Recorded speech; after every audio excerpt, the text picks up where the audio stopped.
오늘 발표를 맡게 된 나눔의 집 민관 공동조사단 송기춘입니다. 나눔의 집 민관 합동조사단을 대표해 발표를 맡게 된 전북대학교 법학전문대원 송기춘입니다. 나눔의 집 민관 합동조사단은 지난 7월 6일부터 22일까지 경기도 광주에 있는 나눔의 집에서 현장 조사를 실시하였고 현재 최종 보고서를 작성 중에 있습니다. 민관 합동조사단은 여생이 얼마 남지 않은 일본군 위안부 피해자 할머니들의 삶이 최대한 존중받고 할머니들의 삶과 기록이 소중히 보존되는 것을 위해서 긴급히 구성되었습니다. 그리고 단지 사회복지시설만이 아니라 우리 사회가 누구보다도 소중하게 대해야 하는 특별한 지위에 있는 할머니들을 위해서 우리가 활동을 하였습니다. 민관 합동조사단에는 경기도와 광주시 공무원, 민간 전문가가 참여하였으며 행정과 시설 운영, 회계, 인권, 역사적 가치 4기반으로 나누어서 사회복지법인 대한불교조계종 나눔의 집과 이건 법인이라고 하겠습니다. 양로시설 나눔의 집, 시설입니다. 그리고 일본군 위안부 역사관, 또 국제평화인권센터 등을 깊이 있게 조사하였습니다. 조사는 법인과 시설의 문서 열람, 건물과 환경의 실사, 직원 및 관계자 등과의 인터뷰 방법을 이용하였습니다. 아울러 경기도와 광주시 관계 행정문서를 확인하고 관련 공무원을 인터뷰하였습니다.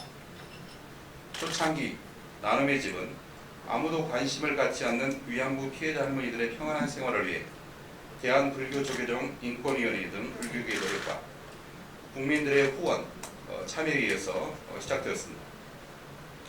피해자였던 할머니들이 이곳에서 함께 생활하면서 역사적 아픔을 나누고 치유하며 또 역사적 진실을 세상에 증언하며 살아오셨습니다. 서울에 있던 나눔의 집은 1996년 경기도 광주에 건물을 지어 이전하면서 공동의 생활은 안정되었지만 점차 법인과 시설의 운영에서 문제점이 발생을 하였습니다. 나눔의 집 민관 합동조사 결과를 말씀드리겠습니다. 첫째, 기부금품법에 의한 모집 등록을 하지 않고 후원금을 모집하였으며 또 공익법인이 해야 될 결산서 등의 공시를 하지 않았습니다. 나눔의 집은 2015년부터 2019년까지 홈페이지 등을 통해 할머니들의 생활, 또 복지, 증언활동을 위해서 후원금을 모금하는 홍보를 하였습니다.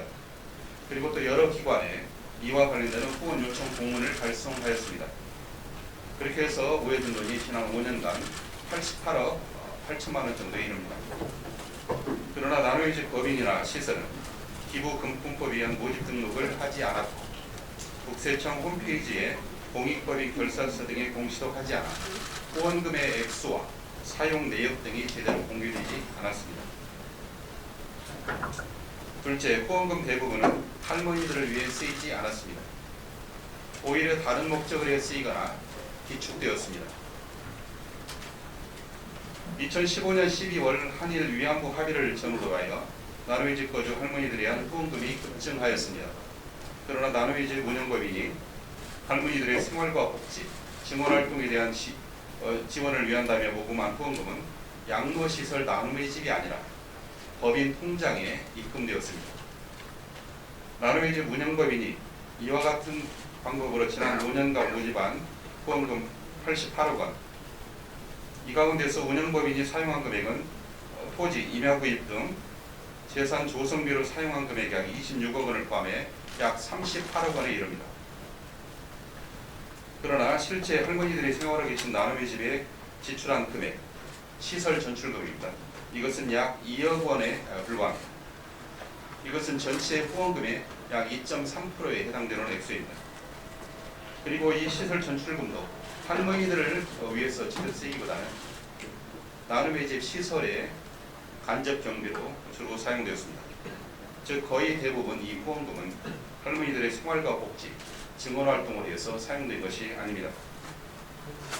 그리고 남은 후원금은 우리가 이사회 회의록이나 예산서 등을 참고하면 이사분들이 가급적 절약해서 법인의 재산 취득을 위해서 또 요양원과 국제평화인권센터의 건립을 위해서 이것을 비축하도록 한 것을 볼 수가 있었습니다. 이것은 사람을 기망하여 재물을 취득한, 재산을 취득한 행위로서 이것은 상습적인 사기, 그리고 업무상 횡령과 배임, 그리고 이것의 액수에 따라서 특정 경제범죄 가중처벌법 등의 위반의 소지가 있다고 생각합니다. 셋째, 법인과 시설의 운영이 구분되지 않았습니다. 학교법인의 회계와 또 학교의 회계가 구분되어야 되는 것이 원칙인 것처럼 이 사회복지법인에도 법인과 시설의 운영과 또 회계는 엄격히 구분되어야 되는 것이 원칙입니다. 그러나 나눔의 집에서는 국고보조에 의해서 운영되는 시설에서 급여를 받는 직원이 시설과 법인의 업무를 모두 담당하였습니다. 그리고 심지어 법인에 관련되는 문서를 이 시설장 명의로 발송하는 그런 일까지도 있었습니다. 또 법인 산하에는 사회복지법인의 성격상 어울리지 않는 국제평화인권센터라는 조직을 두고 있는데 이 조직은 별도의 정관과 회원이 있는 조직입니다.